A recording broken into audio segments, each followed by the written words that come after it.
આપડા લગ્ન થઈ ગયા હે, હવે તો સુધરો તમે. મને એવું લાગે હે કે તમારે કોક બીજી હે. એવું કાંઈ નથી એલી, તને ખોટો વેમ હે. તો મારા માથા ઉપર હાથ રાખીને હમ ખાવ તો? ના, તમારે કોક બીજી હે એટલે જ તમે હમ નથી ખાતા. એવું કાંઈ નથી. તારું માથું તેલ વાળું હે, તારા માથે હાથ મૂકીશ તો મારો હાથ તેલ વાળો થાય. એ હાથું ગીતામાં નાખીશ તો ગીચું તેલ વાળો થાય. અને તેલ વાળા લુગડા ધોવામાં તને તકલીફ પડે ને એટલે હું તારા હમ નથી ખાતો માથે હાથ મૂકીને. તો ખમો હમણાં હું મારું માથું શેમ્પુ થી ધોઈને આવું.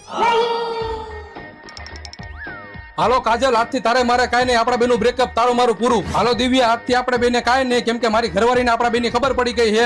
હવે તું તારા રસ્તે, હું મારા રસ્તે. હાલો પ્રિયા, આજથી તારે મારે કાંઈ નહીં, ખાટી ખાટી આમલી ઈથી ખાટું દહીં, આજથી હું તારો ભાઈ. હાલો સ્મિતા ભાભી, આજથી તમારે મારે કાંઈ નહીં, તમે જે મને ઘડિયાળ દીધી એ હું તમને મોકલાઈ દઈશ, અને મેં તમને જે હાડી દીધી એ તમે મને મોકલાઈ દેજો. હાલો કોમલ ભાભી, આજથી તમારે મારે કાંઈ નહીં, તમે તમારા ધણીમાં ધ્યાન દો, મારી ખોટી હણી ન કાઢો. બહુ લાંબુ લિસ્ટ હતું હો. માથું ધોવાઈ ગયું.